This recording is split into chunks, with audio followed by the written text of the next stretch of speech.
Welcome to All Things Policy, a daily podcast supported by Pragati, a flagship media initiative of the Takshashila Institution.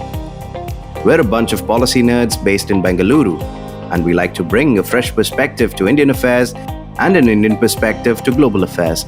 So grab a cup of coffee, sit back, and join us for today's chat.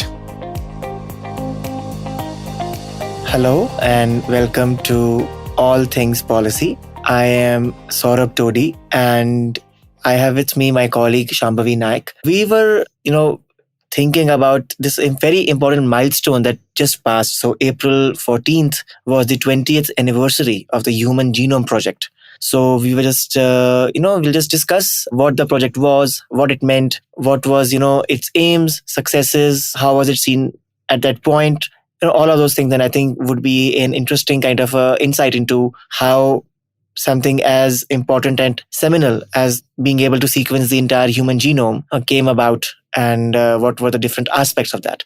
So, Shambhavi, a very warm welcome. Thanks, Saurabh. And I think it is very important because we just marked 20 years of the successful completion of the Human Genome Project. The Human Genome Project was started in 1990, and then the first real draft, which still was only 90% of the human genome, was released on 14th April 2003. The actual finished draft only came last year, which is, we always talk in public policy about the marginal utility of something, and I think by 90% we were like, yes, we are there. But technology had to really, really improve for us to be able to fill in this last 10% of gaps that we had, and which I think both have been remarkable progress in the fields of biotechnology. The idea of doing this obviously has its roots back in the 1980s. And for a long time, scientists and policymakers debated on whether we require the human genome. So let's just think back and think about what they were trying to do, right? When they thought that we should map the entire human genome. So if you think about human genome, the idea of ATGC as alphabets, and then the genome being a sequence of words, right? This is very simplistic. This is not the way DNA works at all. We have a lot of other nuances that we have to think of, but in a very simplistic manner, if you think of ATGC being the alphabets of life, genes being words that have been written, and then when you put the words in a certain manner, in a certain sequence, then they make meaningful sense in the form of a sentence, right? So ATGC is alphabets, the words can be proteins which are encoded by the genes, and then once you put them meaningfully, they actually mean a certain characteristic. It could be the color of your eye, it could be your muscle tone, it could be any physical or in some cases even mental characteristics, right? So that's the meaning of the sentence. So the Human Genome Project, if you think about it in that approach, was basically trying to create a dictionary, right? What are the words that actually make up the human being? So in those terms, that is what they were envisaging to do. By I think the late 1980s, there was a kind of sense that technically this was going to be possible, that we could actually spend a lot of resource and create a dictionary. The question really was, is it worth it? The estimates then were $3 billion to sequence the entire human genome, and that it would take 15 years to do so. And no single laboratory could do this. This could be done using a consortium of 20-odd laboratories spread across the world, of scientists collaborating into this one big effort. And then eventually we would have there was obviously a lot of resistance to this because $3 billion is not a small amount. It is not a small amount now. It was definitely not a small amount in the 1980s when the project was actually approved. And people argued that, hey, look, there's a lot of meaningful science that we could do, a lot of translational science that we could do that with the same money and get immediate impact rather than trying to focus all of this money on creating a vanity project of sorts, right? So that was people saying that too much money. Then there were people saying that, hey, look, a lot of DNA is junk DNA. Junk meaning, junk, I think from our perspective is we don't know what it does, right? It is not junk DNA. I don't think biology ever supports spending energy on something which is completely useless. The purpose of this is we don't know why it has been created the way it is. And a lot of the junk DNA, we still don't understand that. We're like, oh, there's junk DNA hanging around. Why do you want to sequence that? What is the utility that we're going to get from that? Waste of money, right? And then there were people who were saying that this is going to divert people's attention. What is this idea of, curiosity-driven science, right? By then, I think a lot of science was publication-driven, so hypothesis-driven. You wrote a hypothesis, then you tested the hypothesis. If it worked, it got published. And it's an oxymoron, right? Curiosity-driven science. I mean, science is supposed to be driven by curiosity. You would think so. People are like, no, but there are all of these hypotheses that we need to test. So why do you just want to create this gigantic dictionary of genes which might not yield anything, right? On the other side, people were saying that, look, it would give us an insight into how humans function. It would give us an insight into diseases, perhaps. We could be better at understanding how a lot of processes are regulated. We could obviously not only do the human genome, we would do other genomes at the side, which would give us a lot more understanding into how biology works and could start off a lot of projects, a lot of hypotheses, etc. And the interesting thing about the Human Genome Project was that while a lot of scientists did not back it, the US Congress backed it back then. And so there was a lot of political will to drive this project. And I think that kind of political will, the second time I saw this was with COVID and trying to create a vaccine against COVID, where scientists came together, politicians came together, the funding came together. And I think between the Human Genome Project and COVID, it just shows that if there is political will to drive something, we can make it happen. So there's, at least in biotechnology, with disease and with health, a lot of things that we struggle with can actually be answered with political will. I think sometimes it's the political will which is missing. But the Human Genome Project is a great way of showing that where there is political will, we can actually drive to do what would have possibly looked insurmountable back in 1990. So I am curious, for our listeners, I mean, what exactly do we mean by sequencing? And are there, like, what ways? I mean, it is supposed to take 15 years. It took around 13 years. Did the technology also evolve? And so talk about that, Yeah, so when it started, I think we had 3 or 4 ways of doing sequencing. Sequencing is basically you're learning to read and make sense of the code, right? And by that way, it was a massive project to undertake. The technology has progressed remarkably. I think we are now in the 4th generation or 5th generation of sequencing technologies. They use Sanger sequencing. I won't go into the technical details of how it actually works in the lab.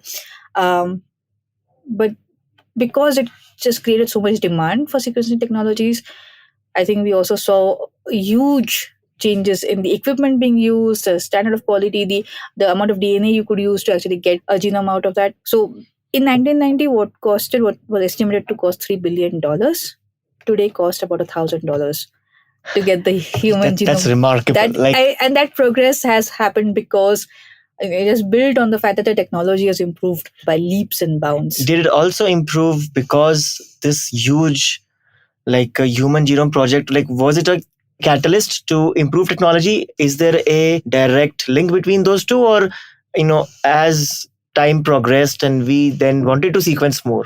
Or is the fact that because there was so much funding for the Human Genome Project, that it pushed newer and faster and cheaper ways of sequencing? I'm sure it contributed both directly and indirectly. Directly because there was just a lot of funding available and funding over time, right? 15 years, there was a guaranteed demand for getting more and more technology. Also, people started seeing, I think, the benefits of doing human genome sequencing. Not the entire one, but like disease genomes, etc. I think a lot of that also was driven by the fact that there was a recognition of why this was important to be done. I think the funding and the approval for the project signaled that this was going to be a way forward for a lot of medical technologies, right? We are looking at disease traits, for example, or just traits. A lot of what we now think about, look at CRISPR, etc., is all possible because we know what those sequences are. But genome has, I mean, you can cut it when you know where to cut it, right? Yeah. So a lot of that grew from the Human Genome Project. I think as that grew, obviously the demand for sequencing grew. So the Human Genome Project is based on, I think, 11 or so, or the DNA taken from 11 people. So it's not one donor.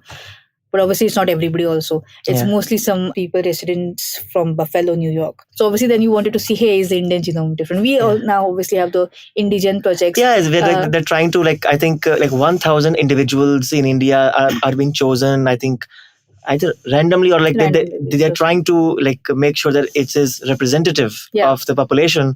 And I think Indian government is trying to sequence. Yeah, they're trying to sequence the genomes of all of these individuals. Yeah, so can you talk about this aspect? Like, what is this project, that India is working on, and who is doing it, and what exactly it includes? Right. So there were 2 projects. The first one was funded through the CSIR, which is the Indigen project, which looked at 1,000 Indian genomes. And then there's a bigger project looking at 10,000, which is going through DBT, the Department of Biotechnology. And the idea in both cases is to create a representative India genome, because India, because of practicing endogamy for so many years, we think there are roughly around 300 genetic subpopulations. And what that means is that some populations are at higher risk of certain diseases because of mutations that they have had accumulated over the ages. Right? And the idea is to now create a panel of diseases for a community and say, if you're from this community, you're more likely to be at a risk of breast cancer. So can screening then help? So like I think in Europe, like Ashkenazi Jews are like Yes. this one group where you know that they are more like at risk of certain diseases. So you like screen them for those. So Exactly. it helps in improving life quality and just better diagnosis. Yeah. The Ashkenazi Jews actually run this program called the Dor Yeshorim, in which they screen school children for a panel of diseases that are prevalent within the community. If they are minor, so if they have a mutation that is not actually going to cause them harm, the children don't know. They don't tell because they believe that there is a right to unburdening your life from having. Makes sense. Yeah. But when you're going to get married or have children with a partner from the same community, you basically call the Dor Yeshorim program with your number. So all you're given is a number.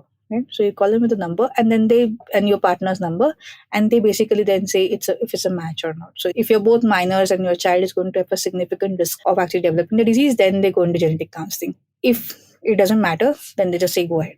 It's a very interesting sort of program, and a lot of this was again built from the idea that we can sequence the human genome. And I think the Human Genome Project has played a big role in creating the attention to sequencing. So then what is the status of this like this 1000? Like, I mean, it's still ongoing, I'm assuming. I think the enrollment was finished and they were sequencing. I don't know whether the sequence is now out or not. So I think in this case, I think, and we also see, I mean, with this whole genomic craze, companies like 23andMe, like where this whole new industry has sprung up from the fact that now you can sequence genomes, that too very cheaply, that now they have certain, like you can send your saliva samples and then they'll tell you, your ancestry or your certain haplogroups. So it's a new industry. And are there some like ethical concerns also with regard to, I mean, having genomic sequences for research and scientific use is one thing. But then, there are issues of ethics, for example, like a full-scale genetic screening, advisable, or for how much should you do? So, I mean, for what do you think about that? Like, like will it become a cosmetic thing? Like screening for, let's say, genetic disorders makes sense to ensure that you may have some therapies or if you're at risk. So all of those make sense. But what are some other ethical implications of doing the whole genome sequencing as a commercial offering? Right. I think the one thing that we have to be very aware of is that despite the Human Genome Project and despite us making significant advances in understanding the genes, there's a lot we still don't know on how this operationalizes, right? So, and that is a big fear that people will do whole human genome sequencing, then they will change their lifestyle, etc., based on what the sequences say. But in a lot of cases, we really might not know. It is not a very single, straightforward word to sentence thing like we were saying earlier, right? It is very likely that there are epigenetic changes on top of that. Multiple genes work together to create one characteristic. So there are a lot of complications that we are not always fully aware of, and that the genetic counselor really needs to know before advising on a certain lifestyle change. Lifestyle changes, I think, are very easy to recommend, which is a problem here. And what is quite interesting about this is that when they started the Human Genome Projects, they realized that we are putting out a lot of data which can very easily be misused. And so Congress eventually mandated that 5% of all funding to the Human Genome Project would go to understanding ethical, legal, and social implications. And so they started a research program as part of the National Human Genome Research Institute. And that actually has become a pioneer of all of the bioethics that surrounds the use of genomics. Stay tuned to All Things Policy. We'll be right back after a short commercial break.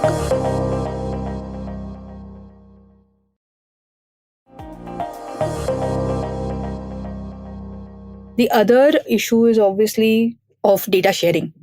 So not so much for private companies, but for a lot of publicly funded work such as the Indigen or the National Human Genome Project, was how frequently do you make this data publicly available, because it is all publicly funded anyways.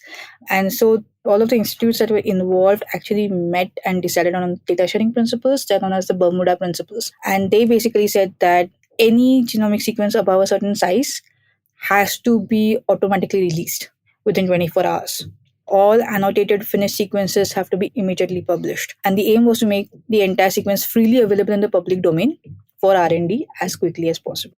So the whole genome was not released in one go. No. It was released in piecemeal. As they started sequencing and as they started getting full sequences, they started releasing it. Interesting. So that people could maximally use the knowledge. And this is very, I think, antithetical to a lot of way science otherwise works, because you wait for a publication, so you wait for something to be fully done and then you publish it in some peer-reviewed journal, etc. So this idea of let us just make everything freely available was quite converse to the science of the time. And I think it has to be true of a lot of the big science or the big data that we now talk about, right? So what this project basically led to was we now see a lot of this, hey, we should do whole genome proteomics, we should do whole metabolome. You'll see all of these big terms being out, and we should do everything in like big system approach. But their idea was that let's do big system, but let's not wait for the entire thing to be done to reveal, because there's a lot of information here that people can practically use in their own settings, and that should be available. Which I'm sure also, I think releasing those as you discovered them or as you found them also made the process much better.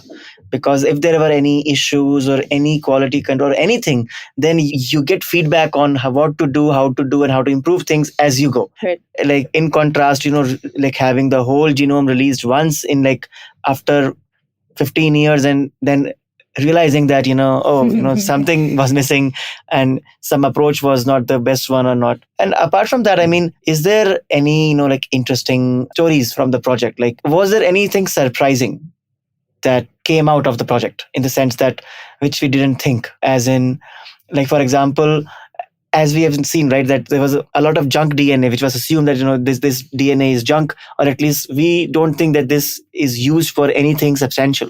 So, for example, telomeres were not known to be doing anything really. I mean, they were supposed to be at the end of DNA, just trying to, be like a birthmark of DNA. But now we know that they actually play a very, very important role. And that's why I think it was only last year that the entire genome sequence was completed in a sense, because now we had sequence of those telomeres as well. That's what we think. Yeah, that's what we think. That's true. We still don't know what exactly they do, but we do think that they're not junk as we used to believe that before. So yeah, I think that the telomere ones were interesting. The other interesting thing, I think, was the idea that we have these genome-wide association studies that are now done. So we're not looking at a single gene, but we are looking at, for diseases per se, we're looking at genome-wide associations. What do you mean by that? By that, I mean that, so there are certain diseases which are caused by single genes, monogenic in nature. Yeah. But for others, we can now look at an array of genes and say, okay, if you have this particular combination, you might be more susceptible higher to at risk disease. to do disease X or Y. So it's not like monocausal, that if you have this gene, then you get this disease. It is more like these are sets of genes, which I'm sure depends on epigenetic and environmental factors, but you're still able to at least pinpoint to certain sections of gene sequences saying that if you have this variant, then you are more likely. So you have to be more careful, or at least make sure that you are aware of at least the risk. Yeah. And then I obviously also set up the idea that, look, you can then say more genetic diseases such as cancer, let us have a cancer atlas. Right? What all variants are actually associated with developing cancer or increasing susceptibility to cancer. So that idea, I think, also originated from the idea that we can now look at the whole. So which countries were part of, I mean, because I think it was a group of, I think, a few countries, and or at least I should say that laboratories in a few of these countries were there. But I think it is interesting that, India was not really part of this project. So which countries were part of that? So we had 20 separate universities and research centers at the beginning. I think then they merged into 5 bigger clusters. And this was primarily the United States, United Kingdom, France, Germany, Japan, and China. But all the donors were, I think, from the US. Okay. So 11 donors from around... Donors as in not the money donors, but the blood donors. The blood donors. Like the ones whose genome was actually sequenced. Yeah. Okay. Yeah. But India was not there. I mean, involved. Yeah. I'm not sure whether we had the technology at the time to dissipate. So this was fully funded by the US Congress. Although the research institutions were in other countries, but more or less the project was spearheaded by the US. So now we see, as we discussed, that the sequencing industry itself has grown substantially. Yeah. We now have genome sequences which can produce results in like minutes, and which, as you said, it's still remarkable. Like $3 billion and $1,000 is just a remarkable leap of both technology and also 15 years to a few days now. to a few days, exactly. So in terms of we are a public policy institute. We also do geopolitics. So I'll just, insert this last question regarding geopolitics is that, so we see that, this cooperation, which we saw during the Human Genome Project, that seems a bit unlikely now, especially with, the increasing US-China competition and the fact that Chinese companies are dominant in the genome sequencing industry as well. So is there a possibility, would you agree that, this kind of cooperation is not really that possible anymore? We saw the whole controversy regarding the gain of function research and also this collaboration, especially between US, China, or at least these two bigger blocks. Do you think it's feasible? Do I think it is feasible? I think on certain areas of research, unlikely. On certain areas of research, I don't think we can do without. I think, as I said, during COVID, during the vaccine and diagnostic, again, where the genome was very freely shared for SARS-CoV-2, and that's very important for all of those countries, including India. Very fast also. It was shared very fast and it was available almost immediately. And each country did come together in a way. Yeah. Like each variant that they reported and it was sequenced and it was published. So it helped a lot. So there is some hope. Yeah, I think where there's political will, it can happen. Mm-hmm. Obviously, we have to make sure that our biosafety and biosecurity practices are in place so that there is no untoward event that happens. But I think at the research level, having such kind of collaborations is going to be key to tackle some of our bigger challenges of health, of climate change, etc. And what the Human Genome Project basically shows us is that it can happen. The other my big takeaway from the Human Genome Project is, again, while India was not a part of this at the beginning, India now has the labor, the skilled labor, the infrastructure to participate in such endeavors, and we should take a bigger role. A lot of arguments that I hear against, say, gene editing, for example, is that it's going to be too expensive for India, for Indians to access. And I agree.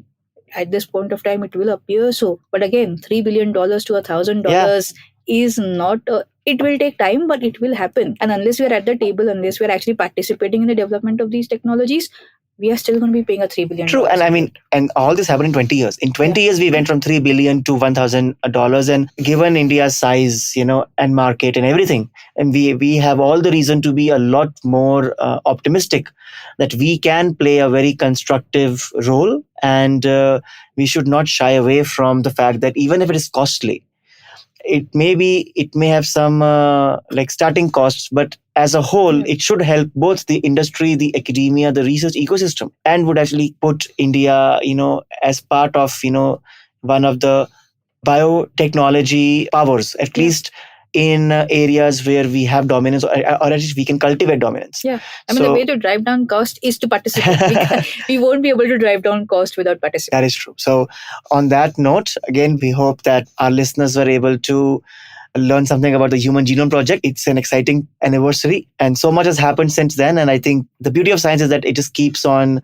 doing new things and we just keep on getting more and more fascinated. Yeah, and it shapes geopolitics in a way that in a very covert manner. That's true. We don't realize until it hits us. Like COVID, for example, like the vaccines, the fact that we were able to make a vaccine or vaccines, actually multiple vaccines within a year or so of the pandemic, like first starting, shows how remarkable I think biotech is and how much we can do if academia, government, civil society, everyone and industry comes together. Yeah, and then very quietly we use it as a foreign policy tool. Very interesting. But if you want to know more about this, then Saurabh does take a course in our technology and policy GCPP program, the admissions for which are now open. So please do apply to listen more on how geopolitics can very silently shape geopolitics. With that, thank you, Shambhavi. Yeah.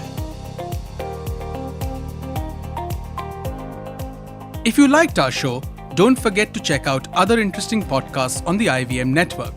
You can tune into them on the IVM Podcast app, ivmpodcast.com, or wherever you listen to your podcasts. You can also follow IVM on social media. The handle is @IVM Podcasts on Twitter, Facebook, and Instagram. And hey, if you'd like to dive into Takshashila's research on technology, strategy, and economic affairs, check us out at our Twitter handle @TakshashilaINST or our website takshashila.org.in.